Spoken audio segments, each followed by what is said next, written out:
Radiation plot pattern നമുക്കിവിടെ ചെയ്യണമെങ്കിൽ നമുക്ക് ആദ്യമേ ഞാൻ പറഞ്ഞായിരുന്നു നമുക്കൊരു ഫാർ ഫീൽഡ് റീജിയനിലാണ് നമ്മളിവിടെ എടുക്കുന്നത്.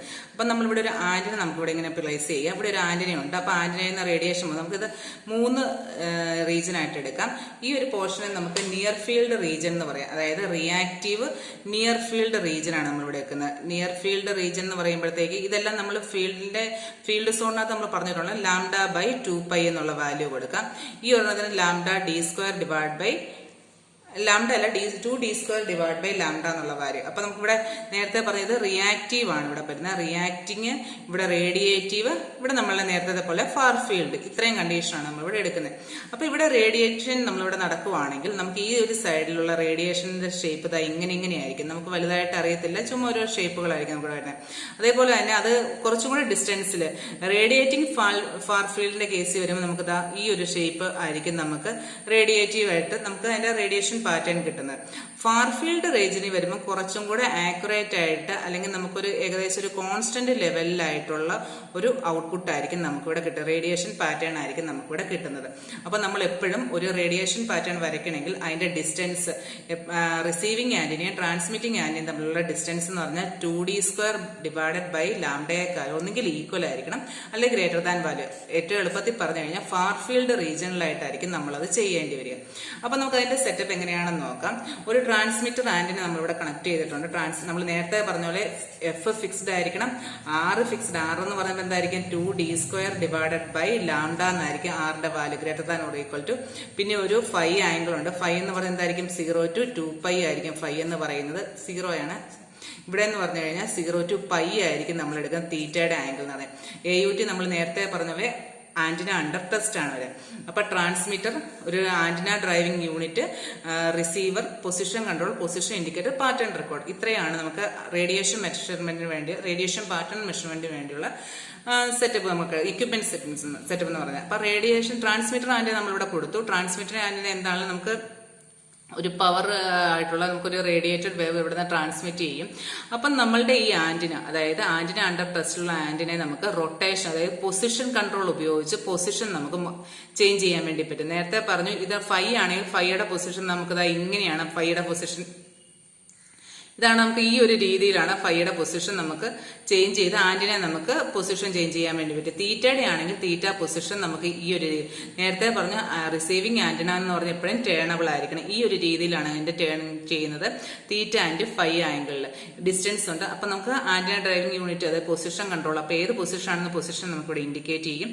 അതിൽ നമുക്ക് റിസീവറിലേക്ക് നമുക്ക് ആ പൊസിഷൻ മാർക്ക് ചെയ്യാൻ വേണ്ടി അപ്പൊ നമുക്ക് പാറ്റേൺ റെക്കോർഡ് ചെയ്യാം. അതായത് നമുക്ക് ആ ആംഗിളും പവറും, ട്രാൻസ്മിറ്റ് ചെയ്യുമ്പോൾ പവർ അറിയാം, ഇവിടെ റിസീവ് ചെയ്യുന്ന പവർ നമുക്ക് എടുക്കാം. ആംഗിളും പവറും കൂടെ വെച്ച് കഴിഞ്ഞാൽ നമുക്ക് റേഡിയേഷൻ പാറ്റേൺ മാർക്ക് ചെയ്യാൻ വേണ്ടി പറ്റും. ഇപ്പൊ ഫീൽഡ് ആണ്, ഫീൽഡ് എടുക്കുക, ഫീൽഡ് പാറ്റേൺ നമുക്ക് മാർക്ക് ചെയ്യാം. ഇത് റേഡിയേഷൻ പാറ്റേൺ ആകുമ്പോഴത്തേക്ക് ആംഗിളും പവറും കൂടെയുള്ള നമുക്ക് മാർക്ക് ചെയ്ത് കഴിഞ്ഞാൽ റേഡിയേഷൻ പാറ്റേൺ കിട്ടും. അപ്പൊ അതിന്റെ ഡിസ്റ്റൻസ് റിക്വയർമെന്റ് ആണ് ഏറ്റവും ഇമ്പോർട്ടന്റ്. റിസീവിംഗ് ആൻഡ് ട്രാൻസ്മിറ്റിംഗ് തമ്മിലുള്ള distance requirement are greater than or equal to 2d² divide by ലാംഡയാണ്. പിന്നെ അടുത്തൊരു റിക്വയർമെന്റ് എന്ന് പറഞ്ഞാൽ യൂണിഫോം ഇലൂമിനേഷൻ റിക്വയർമെന്റ്.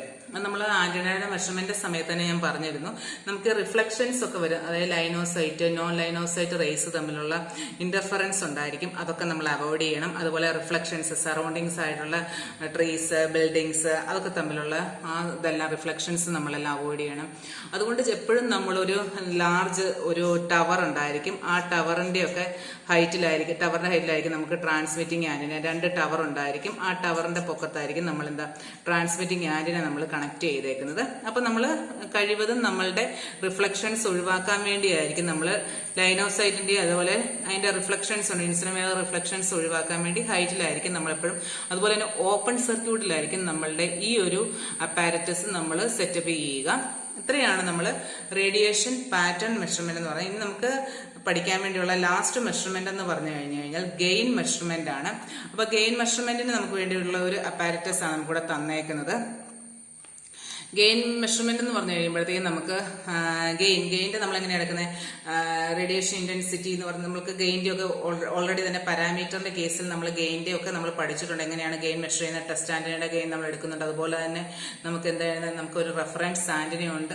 അങ്ങനെ അതിന്റെ ഇക്വേഷൻസും എല്ലാം ഓൾറെഡി തന്നെ പറഞ്ഞതാണ്. നിങ്ങൾക്ക് അതവിടെ പോയി നോക്കി വെച്ചാൽ മതി, ഫസ്റ്റ് മൊഡ്യൂളിലാണ്.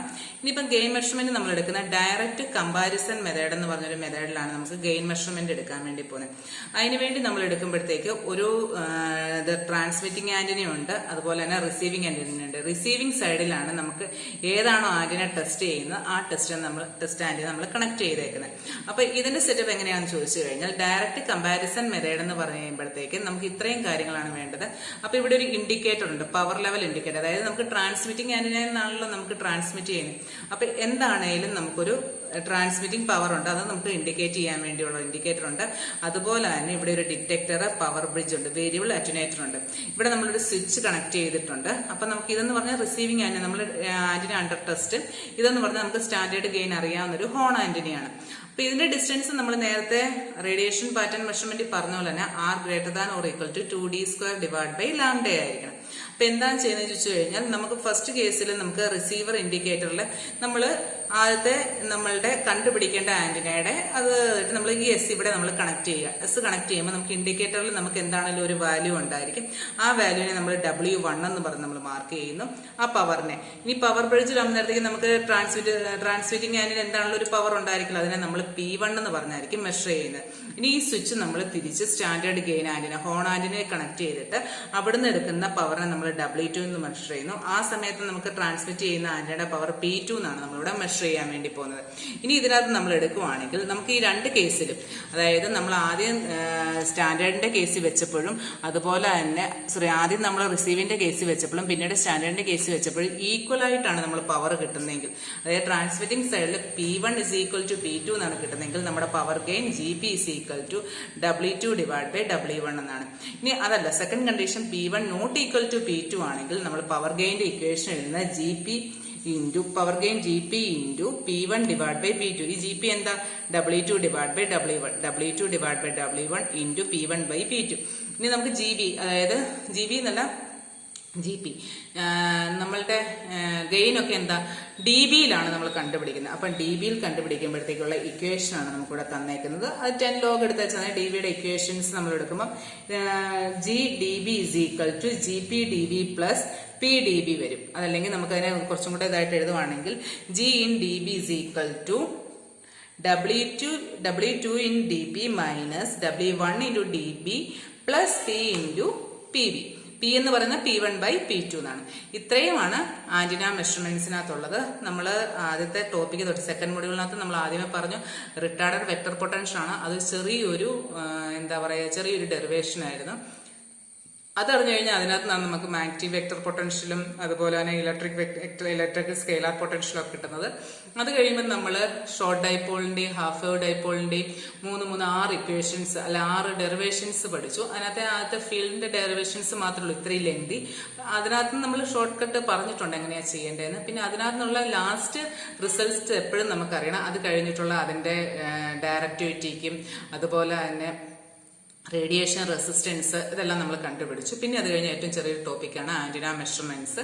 ആന്റിന മെഷർമെന്റ്സിലുള്ള ആന്റിനയുടെ നമ്മൾ നേരത്തെ ഓൾറെഡി ഫസ്റ്റ് മൊഡ്യൂളിൽ പഠിച്ചു കഴിഞ്ഞ പാരാമീറ്റേഴ്സ് എങ്ങനെയാണ് പ്രാക്ടിക്കൽ സൈഡ് മെഷർമെന്റ് ചെയ്യേണ്ടതെന്നുള്ള കാര്യമാണ് നമ്മളിവിടെ പറഞ്ഞേക്കുന്നത്.